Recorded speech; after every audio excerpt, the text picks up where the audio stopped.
Well, hello, you gorgeous mother truckers, you, and welcome to another video.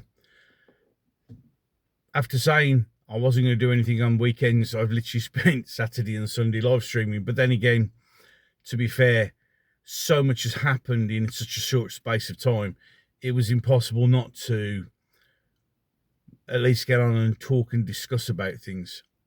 The Saturday stream was all about Charlie Kirk. I'm going to break it down into a few shorts because there's a lot of things I said on there which were emotional, raw, but also a message that I want to continue to push, because obviously what happened with Charlie, well, we'll just park that to one side, because this one should be more focusing on Saturday and the United Kingdom march, which was a massive success. Admittedly, the media have done what the media do best, and I'll be talking about that in a separate video, as in the whole thing that's carrying on since Charlie's death. And the police did their utmost to cause as much trouble.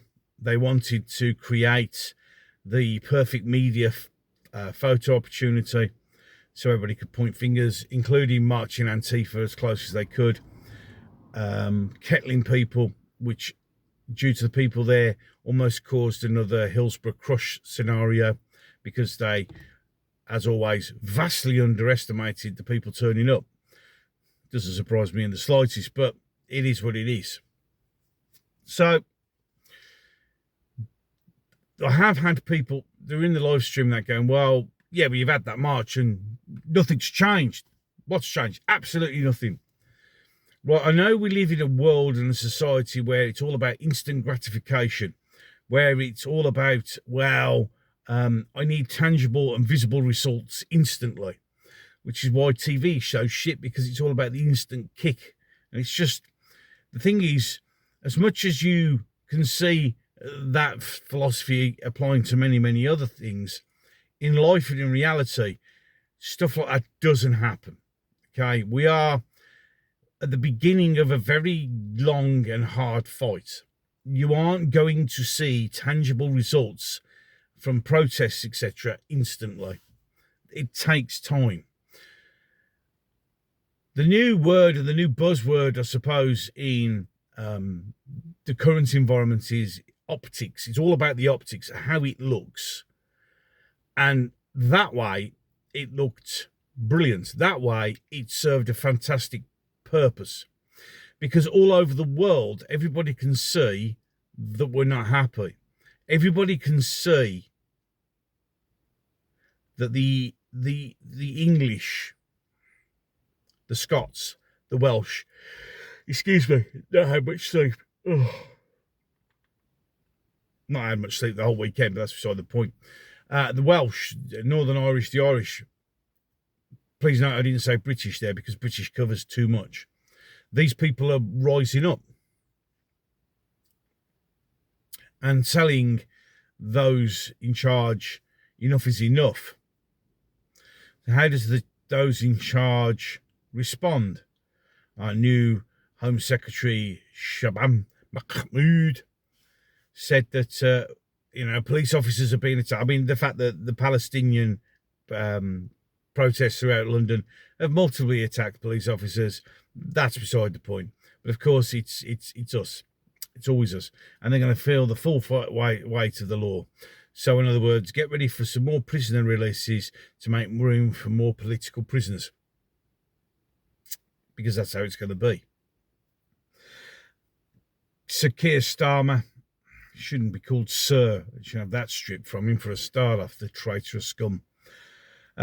He has come out and said he's not going to allow the flag to be hijacked. It's not for you to decide. You know, it shows diversity of our... It doesn't. The Union Jack, I suppose, does, which is why Indigenous people no longer identify as British. They identify it as their homeland, England, Scotland, Wales, Ireland, etc. But to turn around and say the flag is divisive, just out of curiosity, that's the whole point of a national flag. It's to show your identity, your country, and It's supposed to, in times of certain conflicts, designed to piss people off. That's what it's there for. And you sanctimonious, sycophantic, narcissistic arsehole, I think I did quite well there to put it without too bad. You have no right to tell us what you think our flag is. I won't have it hijacked. Hijacked by who? You hijack it. You've hijacked it and turned it into a blanket to cover anyone who decides to float here, come here, legally and illegally, and not contribute to this society. It's you who's hijacked the flag, not us. And you can say all that you want to say. We don't listen. We're not interested. We don't care. And the shout that was, as far as I can see from many, many different people, the biggest shout was not Tommy Robinson, but was in fact, Keir Starmer is a wanker. That shows what people think. The police were, as usual, an absolute and utter disgrace, and again proved that they are nothing but Starmer's stormtroopers. It's amazing that when it all kicks off, they only ever charge and attack and batten and beat the patriots, but not the Antifa scum who was singing about Charlie being in a box, etc., and all their brain-dead idiotic things. You see, we get called Nazis and we get called fascists by a group of people who do not understand the definition of fascism. I had to explain to Mrs. G and my children, because my children were interested. They actually asked me, what is a fascist, Daddy?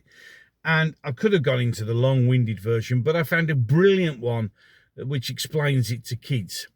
And the kids' definition of fascism is when a small group of people impose power upon the others and refuse to listen to anybody else.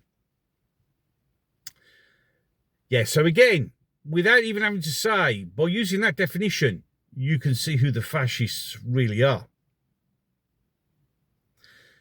This will be a long fight. It's not going to be easy. I guarantee you it's not. Somebody said about, when I was talking about Zara Zoltan and Diane Abbott and all the vile rhetoric that they said, again, talked in that in another video, that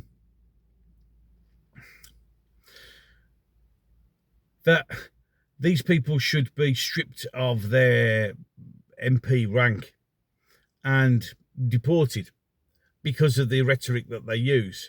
But of course, they won't be, because the evil, I'm not even going to call them the left now, the communists, the socialists, the Marxists, the brainwashed university students, the stupid old people who clearly have nothing better to do with their failing lives, all these idiots that are bought into this bullshit, they're protected. They're the small group who have all the power and refuse to listen to everybody else. They're the real fascists. But the death of Charlie did one thing. The complete opposite of what they were hoping. You've made a million more Charlies. Charlie's lasting legacy was to hold the mirror up and has shown these leftist scumbags exactly who they are. They are the personification of evil. They are sick, vile, disgusting, and in my opinion, in my humble opinion, they're not human anymore. You see, as much as I can stand there and shout Keir Starmer's a wanker, and it's very rare for me to say, I don't like to say the word hate, but I absolutely 100% hate Keir Starmer with every fibre of my body. But I would never wish anyone to kill him. Why would I? And even if some mental sick fucking individual did it, I would not celebrate. Guess that's what makes us better than them. Any case, be interested to see how things go. So enough of that, I'm done. Ways to support the channel down below. Don't forget, if you enjoy, agree with what I'm doing, like, share and subscribe. Lost quite a few subscribers, mainly because of Charlie Kirk, and maybe because I've mentioned the fact that I've found religion again. Amazing, isn't it? I haven't changed, still do the same thing over and over again. Not changed my thought process or the way I do my videos or what I talk about, but because I've mentioned religion, all of a sudden I'm different, fundamentally showing you one of the biggest flaws of our current society. Thank you, Charlie, for demonstrating that to everyone. Any case, I'll catch you in the next one. You said to me that you can't stand